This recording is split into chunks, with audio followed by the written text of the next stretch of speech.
중심을 다해서 감사하는 한 주간이 될 수 있기를 바랍니다. 여러분 그 밀레의 만종이라는 그림을 잘 아시죠? 우리가 그 밀레 그 만종의 그림을 보면 석양 들어가는 항원 들녘에 이제 한 농부 부부가 일손을 놓고 교회당에서 들려오는 저녁 기도를 알리는 종소리에 맞춰 고개를 숙여 경건하게 기도를 드리는 모습입니다. 여러분 이 부부가 뭘 기도했겠습니까? 이들 부부는 하루 종일 땀을 흘리며 아마 일을 했습니다. 그날은 어쩌면 더 힘들었을 수도 혹은 덜 힘들었을 수도 있었을 겁니다. 그렇다면 여러분 그들이 뭘 기도했겠어요? 자, 그들의 모습을 그들이 어떤 특별한 날에 특별하게 기도한 것 같아 보이지는 않습니다. 그들은 평상시처럼 하루 일과를 마치고 오늘 또 하루 일과를 은혜 중에 함께 해주신 하나님 앞에 진지하게 감사 기도를 드리고 있는 그런 모습입니다. 자, 우리의 삶도 만종에 나오는 이들 부부의 감사처럼 우리의 삶이 그렇게 늘 감사하는 삶이 되었으면 합니다. 오늘은 추수감사주일입니다. 이스라엘 백성들의 감사는 신명기 15장 19절에 보면 첫 열매를 하나님 앞에 드리는 것으로 시작이 됩니다. 이스라엘 백성들은 힘들고 어려웠던 그런 광야 생활 가운데서도 자신들을 먹이고 입히시고 무사히 가나안 땅에 도착해서 또 첫 수확을 하고 그래서 그들은 첫 열매로 정말 하나님 앞에 감사했습니다. 이 첫 열매로 하나님 앞에 바치는 것은 이스라엘 백성들의 이제 하나의 습관이 되었던 겁니다. 그 이후 영국의 청교도들도 1620년 신앙의 자유를 찾아 102명이 메이플라운 배를 타고 아메리카 대륙에 도착해서 정말 힘들고 어려운 가운데서도 첫 수확의 열매로 하나님 앞에 감사 예배를 드린 데서 우리가 추수감사의 일을 또 찾아볼 수가 있어요. 우리나라에서는 1904년 추수감사절을 지켰습니다. 우리나라의 참 선교가 입국한 날을 기념해서 전국의 한국의 모든 교회가 11월 이제 셋째 주일을 추수감사주일로 지키고 있습니다. 그렇습니다. 여러분 추수감사절은 가장 어려운 환경 속에서도 지금까지 도와주셨고 앞으로도 하나님께서 인도해 줄 줄 믿고 하나님 앞에 감사하며 드리는 여러분 절기입니다. 자, 우리 목장교회 성도님들에게도 이와 같은 감사하는 마음과 삶이 항상 넘쳤으면 좋겠습니다. 당연한 때 감사하는 것은 누구나 할 수 있고 또 예수를 믿지 않는 사람들도 얼마든지 감사를 할 수가 있어요. 그러나 전혀 감사할 수 없는 상황 속에서도 별로 감사할 일이 없는 조건도 아닌 것을 가지고 하나님 앞에 나와서 감사할 수 있는 사람, 저는 이것이 바로 그리스도인의 감사의 영성, 감사의 기적이 아닌가 그렇게 생각합니다. 자, 오늘 본문에 보면 한 여인의 감사가 앞으로 이 땅에서 영원히 기억될 영원한 감사가 될 것이라고 성경은 그렇게 기록하고 있어요. 자, 이 여인은 주님을 향한 자신의 감사가 그렇게 영원히 기억될 감사라는 것을 모르고 아마 감사했을 것입니다. 그러나 이 여인은 예수님께로부터 받은 은혜가 너무 크고 감사해서 예수님을 향해서 마음의 감사를 놓칠 수 없는 한순간이 자신이 할 수 있는 최선을 다해서 주님 앞에 감사를 드리고자 했던 것입니다. 그러나 결과적으로는 이때 그날의 감사는 우리 주님께서 기억하시고 인정하시는 그리고 모든 사람들이 기억할 수 있는 영원한 감사가 되었던 것입니다. 여러분 마가복음에는 오늘 우리가 같이 말씀을 교독했습니다마는 이 여인의 이름이 누구인지 드러나지 않고 있어요. 그런데 3절에 있는 말씀 한 여자 이렇게 얘기합니다. 한 여자가 매우 값진 향유를 가지고 왔다. 이렇게 시작이 되고 있어요. 그러나 똑같은 내용을 기록하고 있는 요한복음 12장 1절에 의하면 그 이름이 마리아라고 기록이 되어 있어요. 12장 3절에 보면 마리아는 지극히 비싼 향유곧 나도한 것을 가져다가 예수의 발에 붓고 자기 머리털로 그의 발을 닦으니 그랬습니다. 여러분, 이 여인이 바로 죽었다가 다시 살아난 베다니 나사로의 누이 마리아라고 성경은 이렇게 기록하고 있습니다. 바로 이 여인 마리아가 난자였다가 취업을 받은 시몬의 집에서 여러분 예수님이 식사하신 그 소문을 듣고 자신이 소중히 여기는 옥합을 깨뜨려서 예수님의 머리에 향유를 붓습니다. 그리고 예수님은 이 여인의 이런 행동에 대해서 오늘 9절에 어떻게 말씀하시죠? 우리 한번 보시겠습니다. 시작. 내가 진실로 너희에게 이르노니 온 천하에 어디서든지 복음이 전파되는 곳에는 이 여자가 행한 일도 말하여 그를 기억하라 하시니라 그랬어요. 다시 말하면 예수님은 이 여인의 헌신이 영원히 역대 가치가 있는 그런 감사의 헌신이었다라고 지금 말씀하고 있는 것입니다. 여러분, 이 여인의 헌신, 아니 마리아의 헌신이 이렇게 영원히 기억될 감사가 될 수 있었던 비밀이 여러분 도대체 어디에 있었다고 생각하십니까? 첫째로 이 여인은 어려운 상에 드려지는 사랑의 헌신의 감사였기 때문입니다. 자, 오늘 본문의 사건이 일어나고 있는 여러분 이 시대적인 정황을 한번 살펴보면 여러분 본문의 사건과 연결되어 있는 먼저 1절을 한번 여러분들 한번 보십시다. 이 사건이 일어나기 전에 한번 사건을 배경을 한번 보십시다. 시작.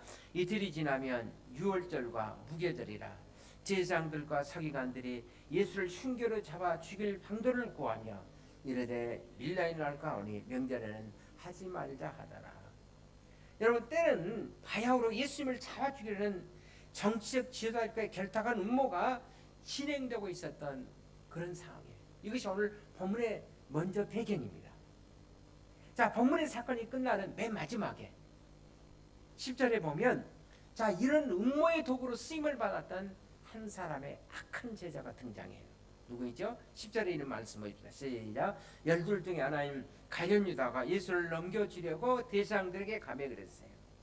그러니까 여러분 1절과 2절 서론에는 악한 지도자들의 모습이 등장하고 그 다음에 조금 뛰어서 마지막 부분의 10절에서는 누구예요? 가난한 제자 유다가 등장합니다. 그런데 자, 이런 말씀에 이처럼 가운데 끼어서 등장하고 있는 말씀이 바로 오늘 본문의 내용이에요. 악한 시대에 악한 사람들의 틈새에서 주 앞에 닥쳐올 전혀 다른 여인의 행동을 우리가 성경을 통해서 주목할 필요가 있어요. 자, 여기 우리는 악한 시대, 악한 사람들의 얼굴을 우리가 서론과 마지막 부분에서 볼 수가 있지 않습니까? 여러분, 예수님 이 당시에만 여러분 악한 사람들이 등장한다고 생각하십니까? 당시에만 그렇게 여러분 악한 사람들이 많았을까요? 오늘날은 여러분 다르다고 생각이 되어지십니까? 오늘날 우리는 여러분 인터넷 시대에 살고 있어요. 인터넷 수많은 얼마나 악플들이 많은지 모릅니다. 악플과 가짜 뉴스 때문에 얼마나 선량한 사람들이 희생을 당하고 피해를 보고 있는지 모릅니다. 끊임없이 우리의 마음을 절망 속으로 몰아넣기는 이 악한 사람들의 모습. 여러분, 세상이 얼마나 악해졌는지 모릅니다. 그런데 오늘 본문에 보시면 이 악한 시대, 악한 사람들의 틈새에서 전혀 다른 한 여자의 얼굴을 등장시키는 여러분 주님의 의도가 어디에 있다고 생각하십니까? 예수님께서는 이 여자의 선한 일을 비난하는 사람들에게 6절에서 어떻게 말씀하시죠? 6절 보십시다. 시작. 예수께서 이르시되 가만두라 너희가 어찌하여 그를 괴롭게 하느냐 그가 내게 좋은 일을 하였느니라. 여기서 좋은 일이라는 단어는 뭐 선한 일 그렇게 할 수도 있고 혹은 아름다운 일 그렇게 생각할 수도 있습니다. 이 여자가 행한 일은 이 여자를 비난하는 악한 사람들의 악한 행위가 비교되는 선한 일, 정말 아름다운 일이다. 예수님께서 지금 그렇게 말씀하고 계시는 거예요. 이 여자 행위가 돋보인 이유 중에 하나는 이 여자는 이런 악한 시대의 악한 사람들의 틈새 사이에서 시리에 편성해서 그 사람들처럼 그렇게 살기보다는 세상 사람들과 전혀 다른 선하고 아름다운 인생을 살고자 했었던 것입니다. 그래서 이 여인의 헌신은 더욱더 기억될 만한 가치가 있는 영원한 헌신이라고 예수님께서 오늘 성경에 그렇게 평가하고 계신 거예요. 그렇다면 사랑하신 성도 여러분, 우리는 세상이 악하다고 해서 여러분과 저도 세상 사람들처럼 그렇게 악한 방법으로 인생을 살고 있는 것은 아닌지, 세상 사람들이 이기적이라고 해서 별수 없이 나도 그런 이기적인 인생으로 살아가고 있는 것은 아닌지, 아니면 세상이 악하기 때문에 하나님의 백성인 내가, 성도인 내가 나만이라도 다른 인생을 살아야 되겠다라고 그렇게 결심하고 계신 것은 아닌지. 그래서 바울 사도는 우리에게 이렇게 말씀하십니다. 너희는 이 세대를 그다음에 뭐예요? 본받지 말아라. 너희는 이런 세대를 본받지 말아라. 우리가 세상을 의미 없이 무의미하게 따라 추종하는 그런 인생을 사는 것이 아니라 우리가 세상을 거스려 하나님의 선을 붙고 선한 일 가운데서 늘 자신을 드리는 삶, 이것이 바로 저는 우리 목장교회 성도 여러분들의 삶의 모습이 될 수 있기를 주의 이름으로 축원을 드립니다. 세상의 악함을 탓하기보다 여러분 하나님의 선한 뜻을 붙잡고 살았던 오늘 이 여인의 헌신, 그래서 주님은 이 여인의 헌신을 영원히 기억될 만한 가치가 있다 그렇게 평가하신 거예요. 사랑하신 여러분, 오늘 우리가 드리는 추수감사절도 이 여인처럼 이렇게 기억될 영원한 감사, 주님 앞에 정말 기억될 수 있는 영원한 헌신이 될 수 있기를 주의 이름으로 축원을 드립니다. 세상은 악하고 이런 악한 인생의 틈새 사이에 살고 있지만 여전히 여러분과 제가 하나님의 선한 뜻을 붙잡고 그 선한 도구를 위한 삶을 살고자 한다면 주께서 여러분과 저의 헌신을 영원히 기억될 만한 헌신이라고 칭찬해 주시라고 믿습니다. 어떻게 여러분과 제가 헌신이 이렇게 기억될 만한 헌신을 드리며 살아갈 수가 있는가? 두 번째로, 오늘 성경에 보면 이 여인은 자신의 삶 전체를 드렸어요. 우리가 인생을 살아감에 있어서 경험하는 감동이 하나는 인간이 자신보다 더 큰 목적을 위해서 자신을 깨뜨리고 자신을 개방하는 순간들이라고 생각할 수가 있습니다. 오늘 본문에 기록된 여인의 헌신에 대해서 우리 주님께서 감동을 먹으신 이유도 이 여인의 자신의 존재를 깨뜨려 드리는 그런 모습을 주님이 이 여인에게서 보았기 때문입니다. 단순히 옥합을 깨뜨린 정도가 아니라 이 여인은 자신을 깨뜨려서 주님 앞에 드린 거예요. 오늘 본문에서 말하는 옥합을 열어 주님께 드림에 있어서 몇 가지 아마 방법이 있었을 겁니다. 첫째로 향유를 예수님께 조금만 드려 바칠 수도 있었을 거예요. 또 이것이 그 당시에 가능한 방법 중에 하나였습니다. 당시 팔레스타인에서는 중요한 손님이 방문하면 비싼 향유를 준비했다가 손님의 머리에나 또 물에 향유를 몇 방울씩 떨어뜨리는 그런 습관이 있었다고 합니다. 그 정도로도 헌신도 여러분 칭찬받을 만한 헌신이에요. 그러나 여러분 마리아는 이 정도의 헌신을 가지고 최소한의 일을 드리는 이 헌신을 가지고는 마리아는 만족할 수 없었어요. 그래서 마리아는 이제 두 번째 헌신, 옥합을 열어 향유를 전부 주님께 부어드리는 방법도 있었을 것입니다. 그리고 옥합, 다시 말하면 이 향유를 채워 다른 대상을 위해서 또 옥합을 사용할 수도 있었을 거예요. 이 정도면 당시에 있어서는 최고의 헌신으로 사람들의 입에 오르내릴만 합니다. 메스감을 탈만도 합니다. 그러나 마리아는 이 정도의 헌신을 가지고 만족할 수가 없었어요. 여러분, 마리아가 취했던 최고의 헌신은 자기 전부라고 할 수 있는 옥합을 깨뜨리는 것이었어요. 그리고 주님의 머리에 옥합을 깨뜨려 향유를 부어드렸습니다. 이것은 최소한의 헌신도 아니고 최고의 헌신도 아닌 오직 구번에 배간 자신의 전부를 송두리째 드리고자 했던 헌신했던 것입니다. 오늘 본문 8절을 우리 한번 같이 보실까요? 시작. 그는 힘을 다하여 내 몸에 향유를 부어 내 장례를 준비하였느니라. 그는 뭐를 다해서? 힘을 다해서. 여러분, 마리아가 취했던 행동은 제가 힘을 다해서 내 몸에 향유를 부었다, 그렇게 기록하고 있어요. 여러분, 여기서 힘을 다했다는 것은 더 이상 남겨둘 것이 없었다는 뜻입니다. 바로 이런 헌신을 주님께서 귀하게 보셨던 거예요. 그래서 주님은 이렇게 얘기합니다. 복음이 전파되는 곳에는 이 상을 꼭 얘기해야 된다. 여러분, 5절에 있는 말씀해 보십시다. 이 향유를 얼마에 팔아? 300데나리온을 팔아 그랬어요. 여러분, 이 여인이 이날 주께 드린 향유의 가치가 성경에 얼마라고 그랬어요? 300데나리온 이렇게 말했어요. 이 당시에 이 팔레스타인의 노동자의 하루 품삯이 여러분 100데나리온이었다고 합니다. 오늘날 노동자의 하루 품삯이 얼마죠? 좀 대부분 보면 20만 원, 조금 더 받은 분은 30만 원, 그리고 조금 이렇게 고급 뭐 오너 이런 분들은 50만 원 정도. 그러니까 제가 대략 계산해 봤더니 360일 가운데서 뭐 쉬는 날 빼고 이렇게 하면 공휴일 빼고 하면 한 대부분 300일 정도 일할 수 있는 품삯, 그렇게 생각하시면 돼요. 그러니까 대략 제가 보니까 1억 정도 안팎으로. 그러니까 여러분, 이 여인은 주님의 정말 거룩한 목적을 위해서, 거룩한 사역을 위해서 1년 정도의 자기의 모든 것을 손들게 드렸어요.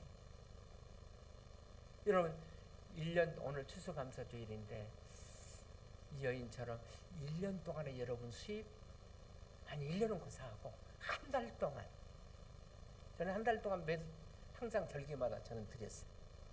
죄송합니다. 아니 11조 정도라도 드렸습니까? 그러나 이 여인은 여러분 성경에 보십시오. 어떻습니까? 추조 없이 자기의 가지고 있던 그 옷값 전체를 곁들여서 향유를 주님 앞에 어떻게 했어요? 부어드렸던 거예요. 사실 이것은 향유의 문제가 아니라 여러분, 이것은 존재의 문제입니다. 옷값을 깨뜨렸다는 것은 그녀의 존재 자신을 깨뜨린 겁니다. 자신의 마음을 부어드렸던 거예요. 우리 주님에게 자신의 모든 사랑을 총두리째 부어드렸던 것입니다. 이것이 바로 하늘을 감동시키고 주님의 마음을 감동시킨 것이었습니다. 그래서 주님께서는 말씀하기를 앞으로 복음이 전파되는 천하 모든 곳에서 어떻게 하라고 그랬어요? 천하 모든 곳에서 복음이 전파되는 곳에는 어때요? 이 여인의 헌신을 어떻게 하라고 그랬어요? 기억하라고 그랬어요. 전파하라고 그랬어요. 사랑하신 여러분, 그렇다면 오늘 본문이 우리에게 주시는 도전이 뭡니까? 마리아의 도전은 결코 향유의 문제도 옥합을 깨뜨리는 문제도 아니에요.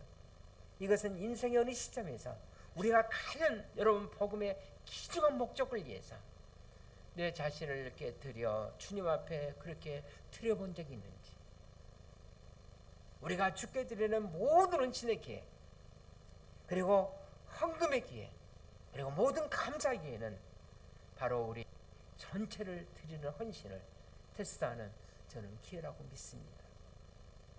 세 번째로 이 여인의 헌신이 영원히 주님 앞에 기억될 세 번째 비밀이 뭔가? 이 여인은 최고의 헌신을 드렸어요.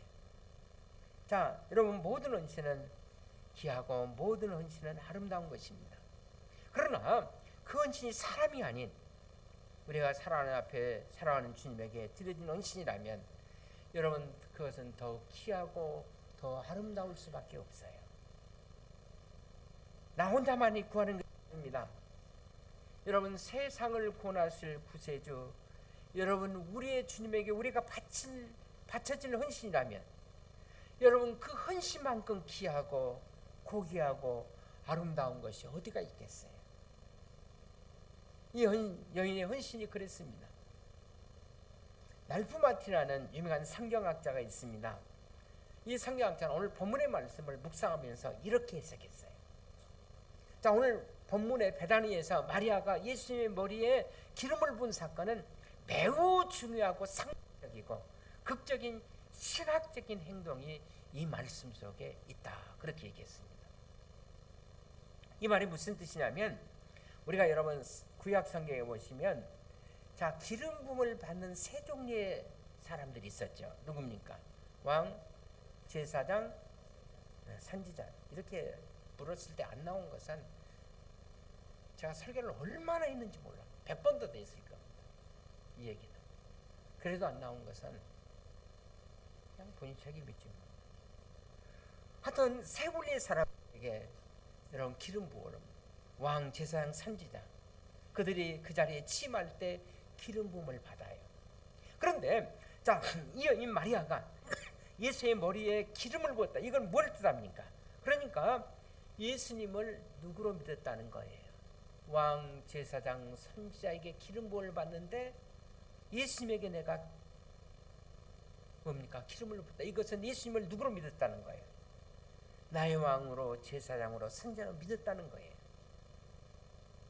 여러분 구약에 보시면 이스라엘 백성들은 왕과 제사장과 선지자의 역할을 완벽하게 한꺼번에 감당할 수 있는 우리의 구세주 메시아가 이 세상에 오실 것을 기대합니다. 그리고 기다리고 있었어요. 여러분 메시아의 뜻이 뭐죠? 기름 부음을 받는 자. 메시아를 히라보로 말하면 뭐예요? 그리스도다. 그렇게 얘기합니다. 기름 부음을 받는 자. 자, 이 여인이 예수님의 머리에 기름을 부었다. 여러분 이거는 뭘 상징하는 거예요? 이 여인이 예수님을 자기의 굳게 그렇게 예언해 놓으신 나의 왕, 나의 메시아, 나의 선지자로 믿었다는 거예요. 그래서 날프 마틴 박사는 이런 말을 했습니다. 신학시대 예수님을 십자가에 못 박히실 메시아로 믿었던 첫 번째 제자가 바로 이 마리아였을 것이다. 그렇게 얘기합니다. 저는 매우 중요한 관찰이라고 생각합니다. 여러분 예수님께서 우리의 허물과 죄를 짊어지시고 십자가에 못 박히실 메시아로 믿었던 첫 번째 제자가 바로 이 여인이었다라고 날프 마틴은 지적하고 있습니다. 그런데 구약에 보시면 왕이나 선지자나 지장이 여러분 직임을 취임할 때 기름 부음을 받는데 또 한 번 더 기름 부음을 받아요. 어떨 때인지 아세요? 그들이 이제 사명 다 마치고 이제 죽었을 때 왕이나 제사 선지자가 사명을 마치고 이제 죽었습니다. 그러면 장례식 때 그들의 이제 시체에다가 뭘 바르냐면은 이제 기름을 부어요. 어쩌면은 이 여인은 바로 그때 예수님께서 죽으실 때가 가까이 있음을 직감하고 기름을 부었을 것이다. 그렇게 얘기합니다. 그렇다면 내가 이 때를 놓칠 수 없다고 판단한 여인은 아니 그분이 돌아가시면 그 시체에 그녀가 접근할 수 없지 않겠습니까? 불가능을 알았기 때문에 내가 지금 살아계시는 구주 예수님에게 자신의 사랑과 믿음과 신앙의 고백을 드리는 것이 마땅하다고 이 여인은 그렇게 판단했을 것입니다.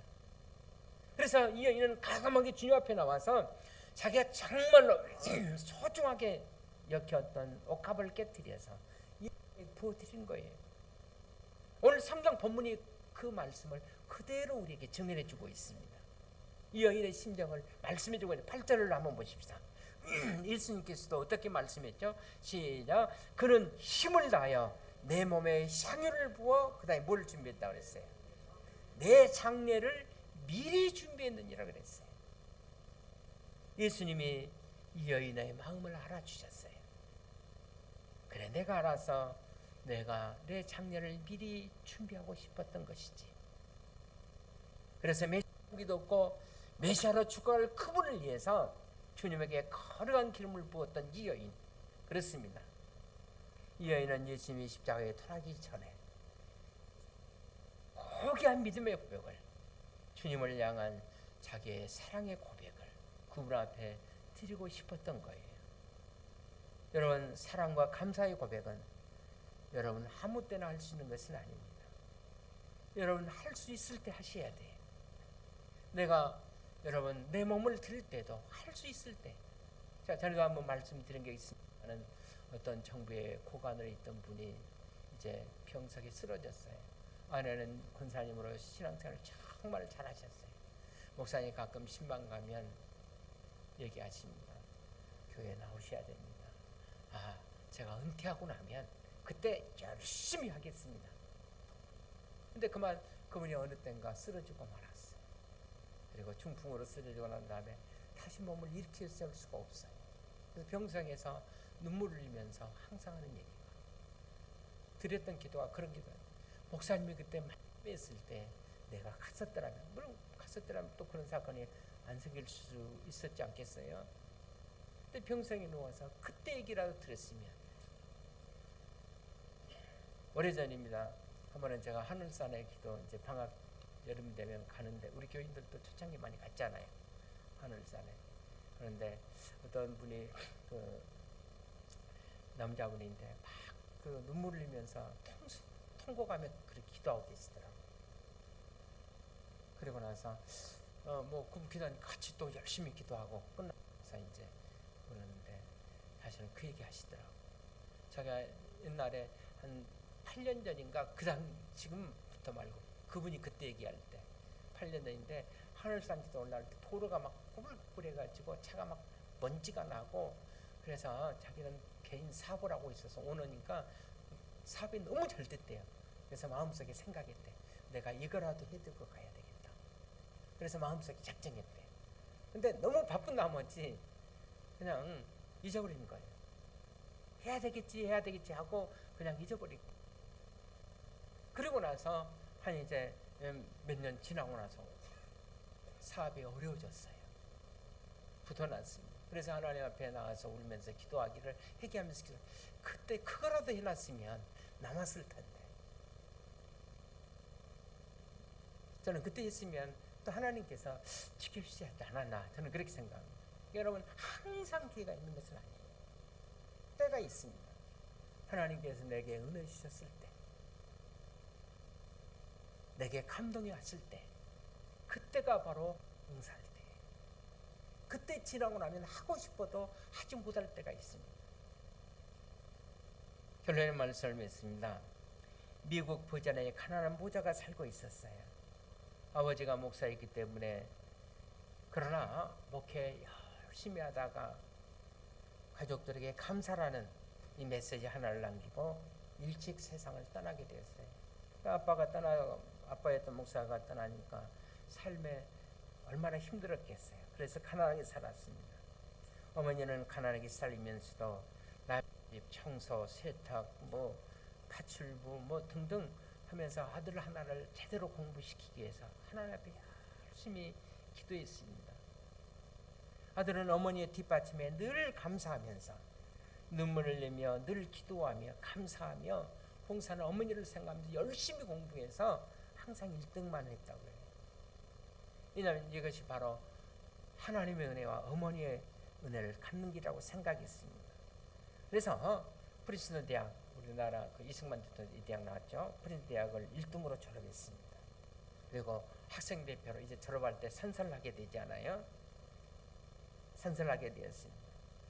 그러나 어머니는 이 자랑스러운 아들의 졸업식에 참여할 수가 없었어요. 왜냐하면 졸업식에 입고 갈 만한 편반한 옷이 없었기 때문입니다. 그러나 아들은 간절하게 어머니에게, 엄마 그래도 꼭 졸업식에 와줘야 된다고 간절하게 요청했어요. 어머니는 변변한 옷도 입지 못한 채 아들의 너무 간절한 부탁인지라 이제 졸업식에 참여해서 맨 뒤에 숨듯이 앉아 있었습니다. 아들은 이제 1등에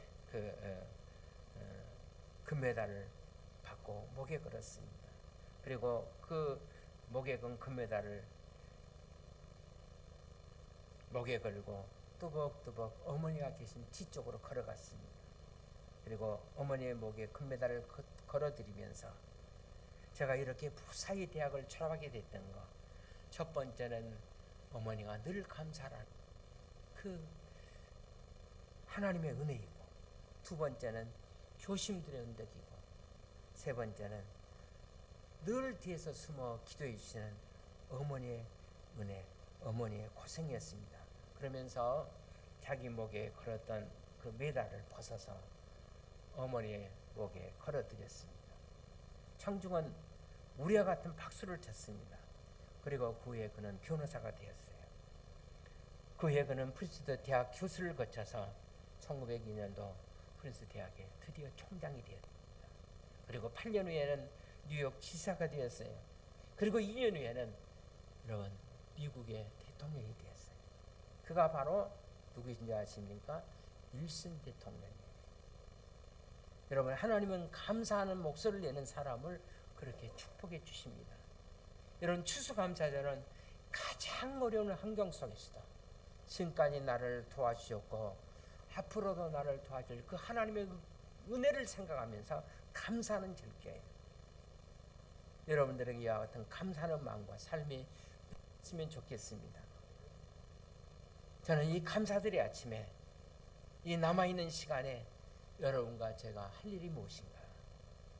그 시간에 우리를 위해서 자신의 목숨까지 내어주신, 구세주신 그분에게 우리가 사랑을 고백할 수 있다면, 여러분, 이보다 더 큰 중요한 일, 이보다 더 아름다운 일이 어디가 있겠어요? 이것이 바로 이 감사절에 우리의 삶의 모든 것을 묶어서 주님 사랑합니다라고 드리는 고백일 것입니다.